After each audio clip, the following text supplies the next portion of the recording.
everyone and welcome back sa ating pong Coach Jared Live. Oo, ito na po yung ating second link.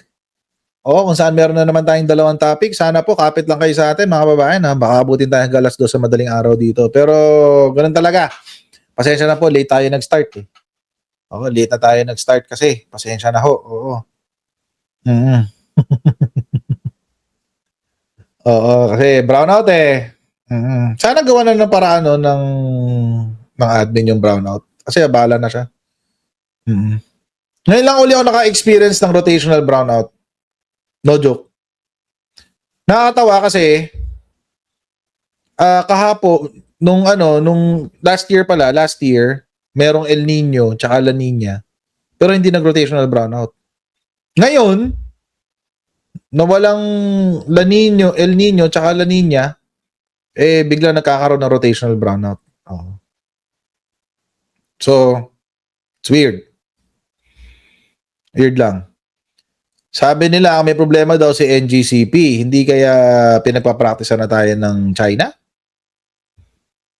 Naisip ko lang. Naisip ko lang. I mean, hindi kaya pinagpapractice na tayo ng China. Paano kaya natin papatayin ng kuryente ng buong Pilipinas para hindi makalaban kapag tayo pumasok? I mean, I don't understand. Kasi nung last year, nung 2025, mas malala ang init. 'Di ba? Mas malala ang init last year. Pero hindi naman tayo nag-rotational brownout. Pero dahil majority owner ng NGCP is China, so di kaya conspiracy theory lang yan so wag niyo masyadong pansinin. Ako lang yung nag-isip nun. Oo, ako lang nag-isip nun. Pero sana hindi ganun. Kasi dapat bili na ng Pilipinas yung NGCP na yan. Bili na dapat ulit yan eh. Para umayos na uli yan eh. Diba? Ibenta sa local players para maayos. Hindi yung puro Chinese na nagpapatakbo ng NGCP. Anyway, mga babayan, pag-usapan ngayon natin to si John Wick. Oo. Si John Wick Remulla. Si John Wick. Bakit? Ano ba nangyari? Kasi mga babayan, di ba alam naman natin yung nangyari sa Alam naman natin yung nangyari sa saan ba to? Sa aresto ni Bato de la Rosa. Sa aresto niya, nakatakas. Unang-una, hindi na-implement yung warrant. Yung warrant ay inilabas noong November 2025 pa. So alam na to ni John Wick. Pero, but hindi niya in-execute. Hindi niya in-execute. Naghintay siya, inupuan niya napakatagal na panahon. Oo. And then, nung Monday, nagkagulatan tayo na ang NBI ay pumunta ng Senado para mag-issue ng warrant of arrest. Oo. And nagkagulatan tayo na totoo pala yung warrant chinismis ni Boying Remulla. Pero ang nakakatawa kasi doon, chinismis na ni Boying Remulla, hindi pa inaktuhan ni John Wick. Hindi inaktuhan. Ito ngayon si Trillanes, di ba nung Lunes, sabi niya incompetent daw si John Wick. Si John Wick, incompetent. Sumagot ang John Wick. Sumagot ang John Wick. Ano sabi ng John Wick? Mapakita ko sa inyo yung sinabi ng John Wick. Yan. Sabi ng John Wick Remulla's latest swing versus Trillanes. You lost 3 elections. Yun na yun? Tinawag kang incompetent ni Sentry. Ang sagot mo, talo ka sa eleksyon?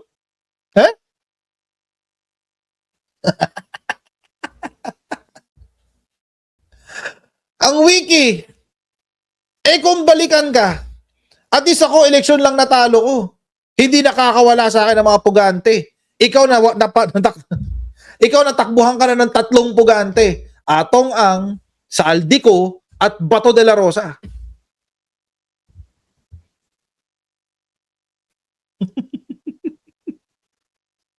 Kung, kung sa akin sinabi yan, ako si Senator Trillanes, yun ang sabihin ko eh. At least ako, election lang ang tinapatalo ko. Ikaw, pinapatalo mo mga pugante. Pinapatalo mo gobyerno laban sa pugante. 3 tao na nakataka sa'yo. Atong ang saldi ko, Bato de la Rosa. Weak ka! Incompetent ka! Weak and incompetent. John Wick Remulla. Diba? He's arrogant first, he thinks later. Okay, edi ikaw nang nag-iisip. Pero, hindi mo pa rin mahuli si Atong Ang. Hindi mo pa rin mahuli si Saldico. At nakataka sa'yo si Bato de la Rosa. Alam nyo mga kabayan, minsan napapaisip ako, hindi kaya sinadya na to ni John Wick. hindi kaya sinadya na to ni John Wick Remulla, guys. Hindi kaya. Baka naman planado na to. Oo. Diba? Ibibida mo sa amin na munti ka mo na mahuli si Atong Ang. So what? Muntik lang pala. Akala namin nahuli mo na eh. Diba? Ombudsman, baka naman gusto mo rin interviewin tong kapatid mo. Baka naman. Saan ba kasi nanggaling yan? Kasi mga kababayan, si former Senator Trillanes, nagpa-interview kahapon. At yun nga, may mga sinabi si former Senator Trillanes. Trillanes said Remulla had long been aware of the alleged warrant since last year, but has since given up on whether the DILG chief could actually apprehend the senator. Trillanes said he holds zero expectations from Remulla. Wala raw siya expectations sa'yo. Si John Wick. Ito yung interview na yan, mga kababayan. Panoorin natin yung interview. Nakakatawa to eh. Straightforward conversations. Get the story behind the headlines right here on The Newsmaker. Thank you for joining Newswatch Plus. I'm Tristan Dodalo. Shots were fired and now more questions than answers. Authorities are now investigating the gunfire scare inside the Senate building. Malacanang and lawmakers vow to get to the bottom of things. Today's Newsmaker, we have former Senator Antonio Trillanes joining us here in the studio. Senator Trillanes, sir, thank you for your time. Thank you, Tristan. Okay, so let's begin with this development. You have Malacanang and Senate sources confirming that Senator Bato de la Rosa is no longer inside the Senate complex. He reportedly left just hours after gunshots were heard in the building. What do you make of these developments? First and foremost, it's a very unfortunate event, especially in light of the scuffle last night. And I think it's bad faith on the part of not only Bato, but the Senate majority, headed by Senate President Alan Cayetano, because they made everybody believe that they will have custody of Mr. Bato de la Rosa. So the fact that this happened, it's on them. It's on them. But given the senator's past, is Senator de la Rosa on the run again from authorities after hiding for months? We have to assume so.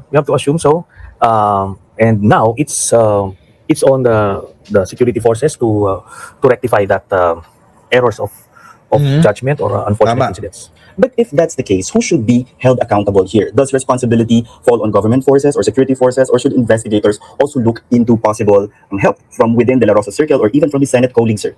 I think from the investigative standpoint, you'll have to assume that everybody could be at fault, and that's the starting point. But from an observer standpoint, it's very obvious that the PNP, for one, has some very glaring lapses of security. Then the Sergeant at Arms for instigating that scuffle last night, plus the fact that the protective custody falls on his shoulders. So he should have 24/7 custody of Bato de la Rosa. Then, of course, you have Alan Cayetano, who is using the Senate as an institution to protect and cover for Bato de la Rosa for his retention of power. That's it. What do you make sense of the timing, sir? Nangyari ang lahat ng to, yung pag-appear ni Actually, mga kababayan, totoo naman yun. PNP pumalya. Ang PNP under ng DILG yan. And unfortunately, the secretary of the DILG is si John Wick. Si John Wick Remulla.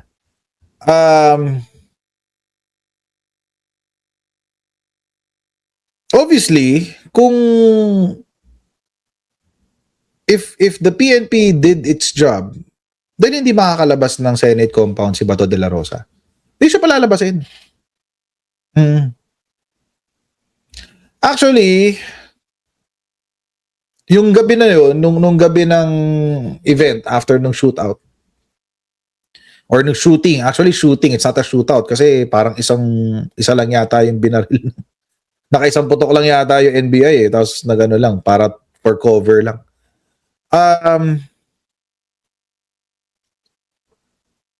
Kung hindi umalis ang PNP doon, hindi makakalabas si Bato de la Rosa.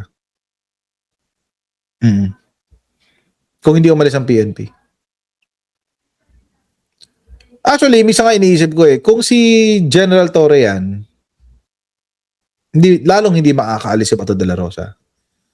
Kasi hindi niya papaalisin yun. Hindi niya papaalisin mga polis doon.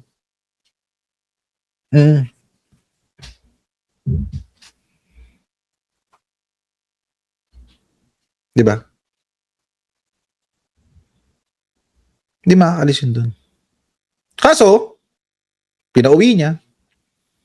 It's a lapse in his judgment. Tapos, meron kang senador na tulad ni Alan Peter Cayetano na ginamit ang kanyang kapangyarihan para gumawa ng diversion, misdirection, para guluhin ang sistema, para two birds with one stone. Makapagbigay ng dokumento sa Supreme Court para tanggalan ng warrant of arrest si Bato de la Rosa or ipawalang bisa ang warrant of arrest ng ICC. At the same time, patakasin si Bato de la Rosa. Yun yung isa pang mali. Pangatlo, si Robin Padilla. So this takes a holy trinity of evil people. The unholy trinity of the Senate shootout and the escape. The unholy trinity of the great escape. Si John Wick, si Robin, at saka si Alan Peter. Which, mga babayan, coincidence lang naman siguro to. Nagkataon lang, guys. Sila yung magkakausap bago tumakas si Bato.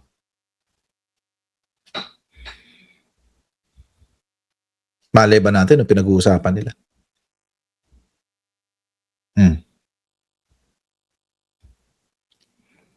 Di ba? Malay ba natin ang pinag-uusapan nila? Nakangisi pa si John Wick Tuwan-tuwa, happy Tsaka si Alan Peter. Ito yung unholy trinity mo of the great escape. Ayan, yan, tatlo na yan.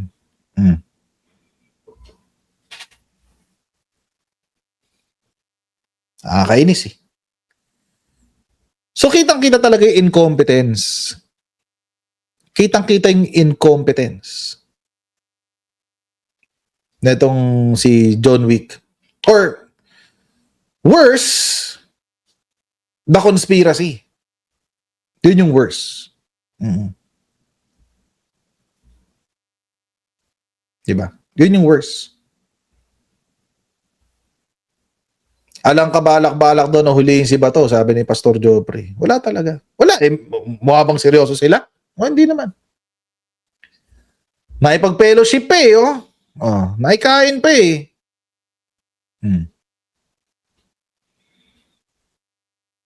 It's either he's incompetent or sinadya niya.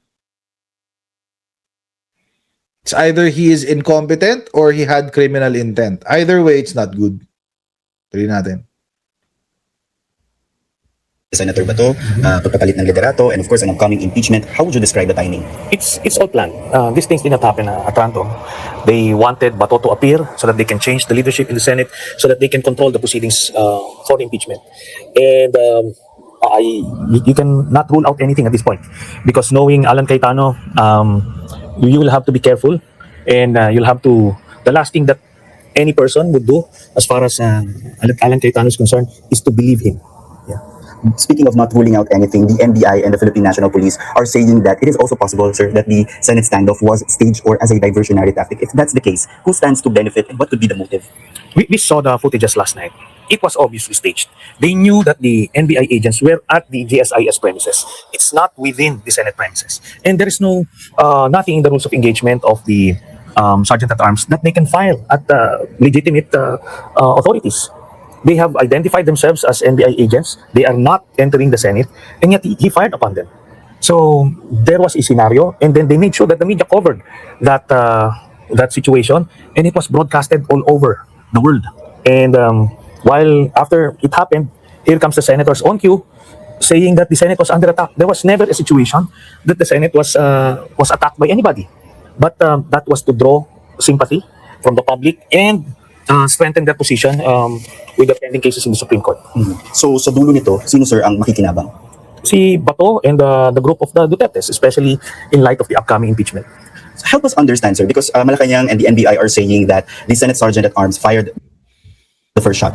Na nagresponde lang po yung NBI agents of another warning shot, but then yung karamihan po ng mga pinaputok ay galing sa Senate Sergeant at Arms. Sino nagbibigay, sir, ng call or nagbibigay ng go signal na ipaputok nyo na yan? Was it coming from the Senate leadership or it's the call of the Sergeant at Arms? It's the call of the Sergeant at Arms. But obviously, he had prior coordination with the senators because they were expecting this. If you saw the footages, after the formation, they went to that specific spot and they started fighting without any verbal altercation even. They just started fighting. So I think Was it unusual?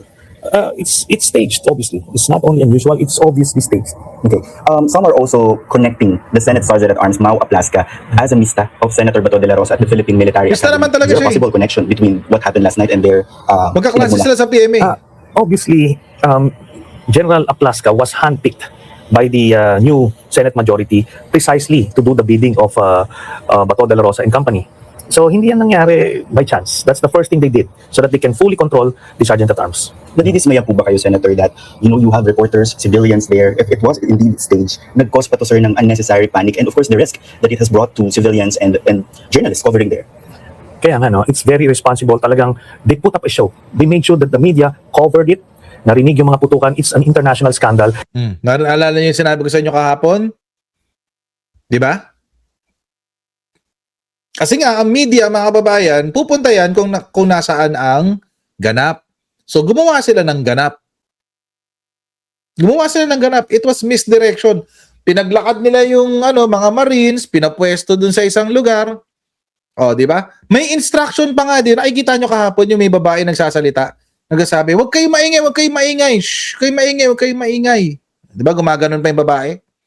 Parang, parang production director eh. Huwag kayo maingay. Makinig kayo, huwag kayo maingay. O, di ba? Naalala nyo yun?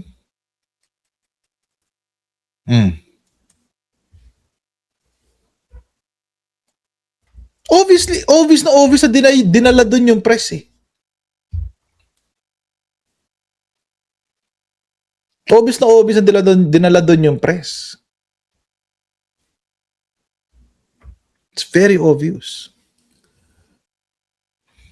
So mga babayan, habang nandoon lahat ng press, si Bato de la Rosa could have gone to any room, pwedeng nagpunta na siya sa parking, hinandaan niya yung mga materyales niya, yung mga gamit niya, inilagay na niya lahat ng mga essentials sa mga sasakyan niya. He could have done that. Madaling-madali. Nandun lahat ng tao sa kabila eh. So accessory to the crime. Etong si Robin Padilla, si Alan Peter Cayetano, tsaka si Aplaska. Ganun talaga. Scammer eh. Kaya wag kayo maniniwala kay Alan Peter Cayetano. Napalaking pagkakamali nun pag naniwala kayo sa kanya. And na alam nilang i-cover, no, at i-broadcast all over para ipakita lang na parang inaapi sila. Pero when the smoke cleared, wala naman nang aapi sa kanila. Sila ang pumuputok, di ba? At yun nga, it's highly irresponsible nitong si General Aplaska. And siguro kailangan reviewin din kung ano naging participation nito when he was still with the PNP. Kasi yung mga ganyan, hindi ka magtataka kung bakit libo-libo yung nangamatay sa EJK. The way he made his decisions last night, grabe. Okay. Senator, you have Interior Secretary John Vic Remulla also, Yan. who also went there to check that he reiterated that he will not carry out an arrest of Senator Bato de la Rosa. You have PNP Chief Nartates also there, but there's a looming arrest warrant. Was this a missed opportunity on their part to implement the warrant? Alam mo, suko na ako dito kay Secretary John Vic. If you think at one point, hindi niya na, he cannot top yung incompetence niya. Talagang he keeps on outdoing himself. And grabe yun. Sinabi niya kahapon, he's there to protect Bato. If you're there to protect Bato, ba't nakalusot sa'yo? Paano mo siya mapoproteksyonan? So, I give up on the guy. Okay. Grabe naman ang harsh. Harsh mo naman for Senator Trillanes. Ba't ka naman ganyan? I'm here to give protection to Bato, tapos nasalisihan. I give up on the guy. Actually, feeling ko, 90% ng mga Pilipino give up na rin kay John Wick. Laman siya ng balita tsaka laman siya ng memes, di ba? Si John Wick Remulla.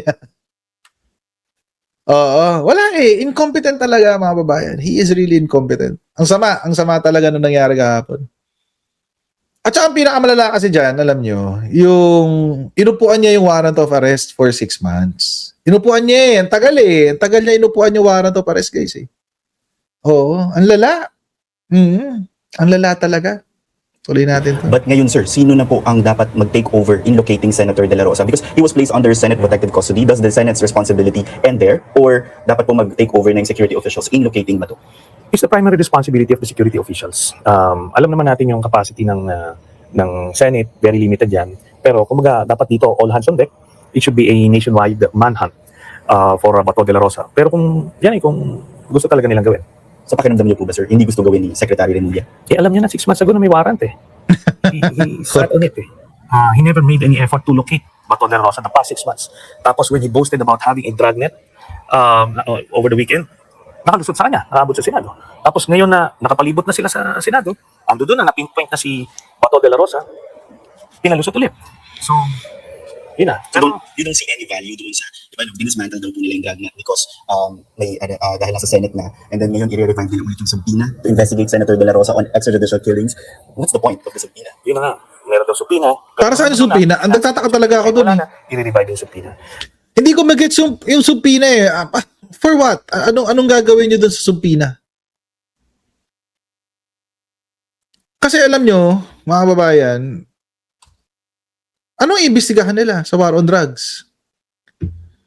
Di ba wala na nga ebidensya, kaya nga dinala yan sa ICC. Kasi nga, lahat ng ebidensya sunog. Lahat ng yung chain of custody is gone. Walang maayos na ebidensya, walang kapatid mismo ni John Vic ang nagsabi nun There's no point in doing that. There's no point in rehashing that. Effort lang yan para, I don't know, may complainant ba sila? Paano? I mean, so is the state going to be the complainant? Di ko naiintindihan Ang ginawa ni John Wick, mga babayan, simple-simple lang naman yan Pwede siyang humingi ng opinion ng DOJ kung legal ba niyang i-implement yung warrant of arrest. Parang ginawa ni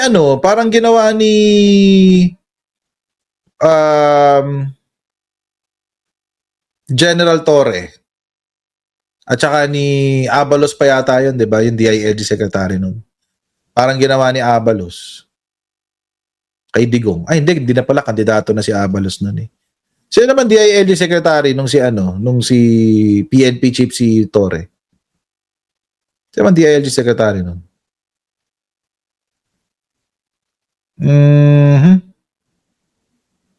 O acting lang yata yun Acting DILG secretary lang yata yun Oo. Hindi na si Abalos. Si John Vic na ba? Si John Wick na? Hindi na si Abalos kasi election na yun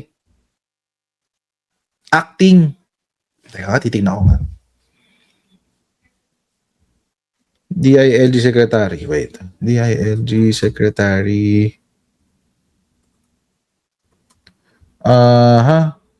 March 2025. Mhm. Si John Vic na nga.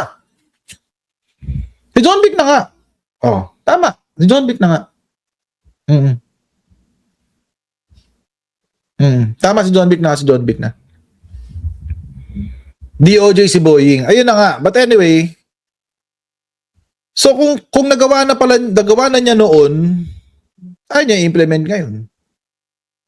Ano nagbago? May nagbago, guys. Definitely. May nagbago. May nagbago noon. Mga panahon na yun. From the time na inaresto nila si Digong, tapos ngayon naaarestohin si Bato, may nagbago. Baka nagkaroon na ng ambisyon tong si John Wick. Kaya may nagbago na. Nung panahon na yon, kailangan niya magpabida. Nung panahon 2025, kailangan niya magpabida para yung pangalan niya nasa dyaryo. Ngayon, kailangan niya mag-audition para sa kabila. Yun ba ang usapan dyan?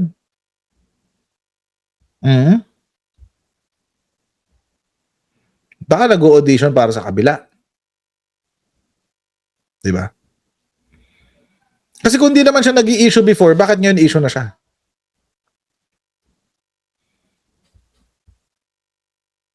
So, siguro yun ang kailangan sagutin ngayon ni John Wick. Bakit nung inaresto niyo si Digong, wala kayong issue? Ngayon, may issue kayo dahil si Bato ang arestohin? Parang weird naman nun. Hindi ko gets. Hindi ko makita yung punto. Anyway, tuloy natin. Alam mo, at this point in time, hindi na ako na-frustrate kay Secretary John Vic kasi zero expectations na ako sa kanya. So, yun na yun. Do you have an appeal to, let's say, President Marcos on this particular incident? No, I think, at this point in time, hindi na dapat umabot sa level ng presidente yun. Dapat kaya na nilang gawin yan. Correct. Dapat kaya na nilang gawin yan ng secretary. Kasi alter ego nga siya ng presidente. Alter ego siya ng presidente. So, dapat at his level, kaya na niya solusyonan yan. Alam niyo mga kababayan, ito nga minsan pinag-uusapan namin ng misis ko eh. Hindi lahat ng nangyayari sa Pilipinas kasalanan ng presidente. For example, ito nakaraan, nagkwento yung misis ko kasi minsan nag-grab siya, ayaw niya mag-drive. Minsan nag-grab siya. Nung nag-grab siya, one time,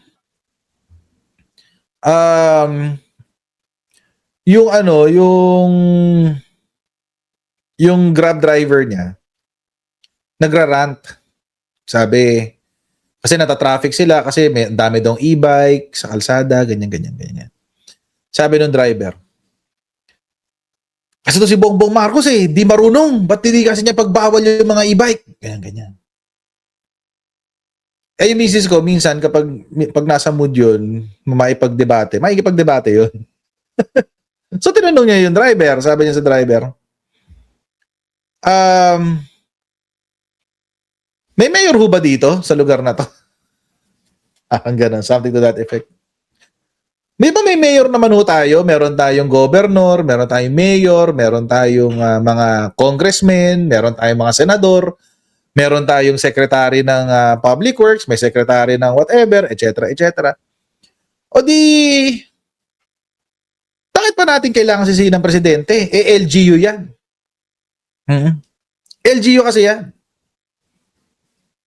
Pwede naman gumawa ng city ordinance sa mga LGU nyo na bawal ng mga e-bike sa major roads or sa highways, di ba? Ano pa silbi ng LGU nyo kung lahat problema ng presidente?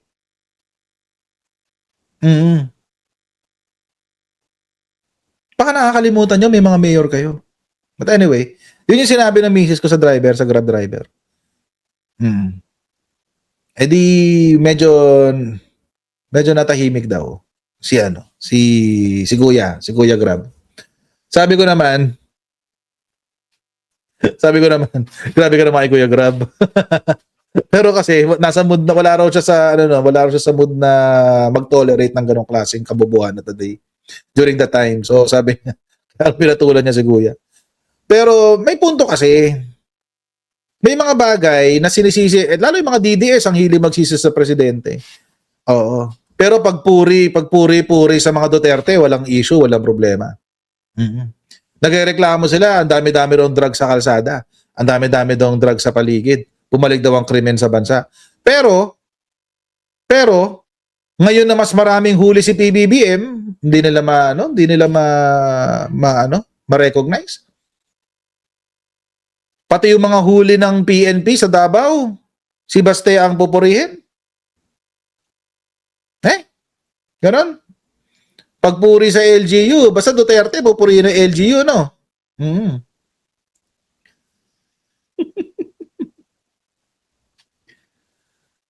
DDS yung taxi driver. DDS daw, sabi niya. Di ba? Parang sa Davao na lang yata, linggo-linggo, halos araw-araw, may nahuhuli dyan na drugs eh.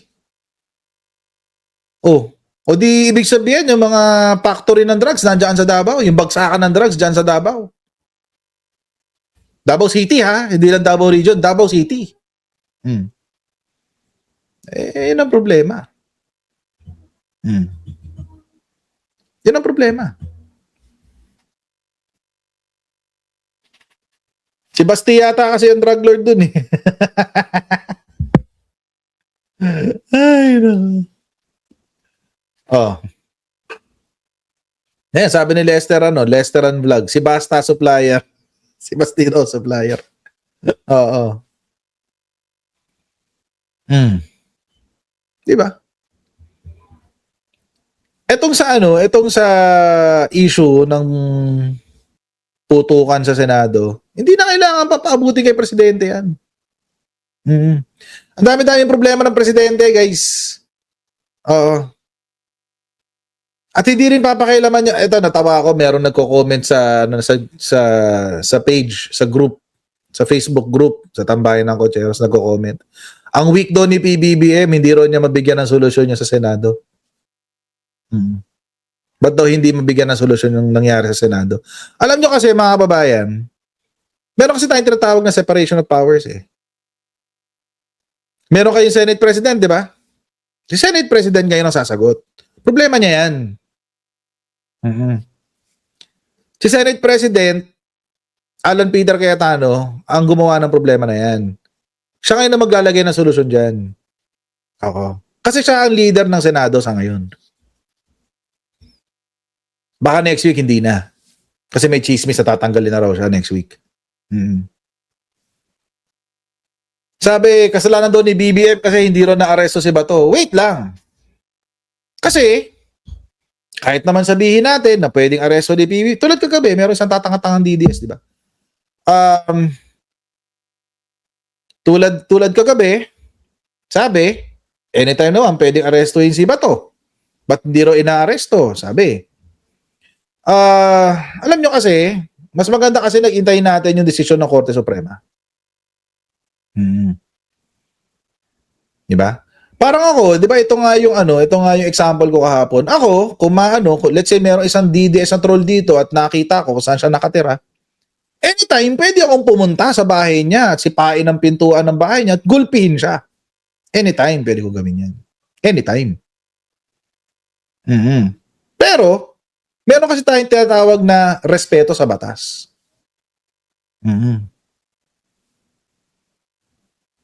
Hintayin natin ang desisyon ng Korte Suprema. Kasi, kapag inaresto yan, at iba ang desisyon ng Korte Suprema, o di sisisihin na naman si BBM, sabihin, ba't nyo kasi inaresto? Di pala pwede ganito, ganyan. Alam na namin yung ganyang galawan, hindi na. Alam na namin yan. So, total naman, nagbigay ng 3 days para magresponde ang lahat ng kampo. O di, hintayin natin. Feeling ko next week yan lalabas. Yung decision ng Supreme Court yan. Pero balik tayo kay John Vic. Si John Vic kasi, mga kababayan, he had one job. And his job is to make sure that Bato de la Rosa does not leave the Senate. Kahit hindi mo pa arestuhin, make sure lang na hindi siya makakaalis. Diyan ka lang. 3 araw ka dyan. O hanggang kailan lalabas ang decision ng Korte Suprema? He had one job. He had one job. That's his job. No joke. No joke. Yun lang ang trabaho niya.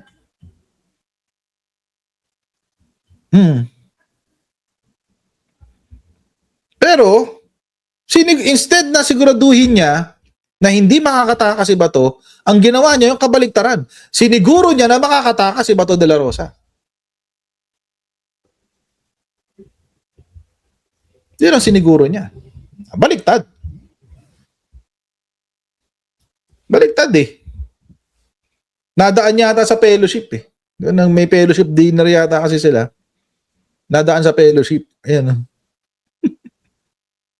Daan sa fellowship guys eh. He had one job. His one job is to make sure that Bato de la Rosa is contained. Para hindi na siya magtatago. Di ba? Wala akong pakialam mga kababayan kahit araw-araw siya magpa-interview sa kahit saang media. Basta andyan ka lang, nakikita ka namin. That's his one job. Kaso, hindi niya nagawa. So si John Wick, I think it's time to go. John Wick. It's time to go, John Wick. It's time to go. Ang dami na niyang kapalpakan. Sunod-sunod eh. Sunod-sunod. Una, ilang beses siya natakasan ni Atong Ang. Pangalawa, palpak yung intel niya kay Saldico. Ito, pangatlo. Strike 3 ka na, boy. It's time to go. Mr. President, mukhang kailangan mo na tanggalin si John Wick. Either ipalit mo si Sentry Trillanes or si General Torre. Either way, tanggalin na si John Wick. Tanggalin na si John Wick. Walang silbi.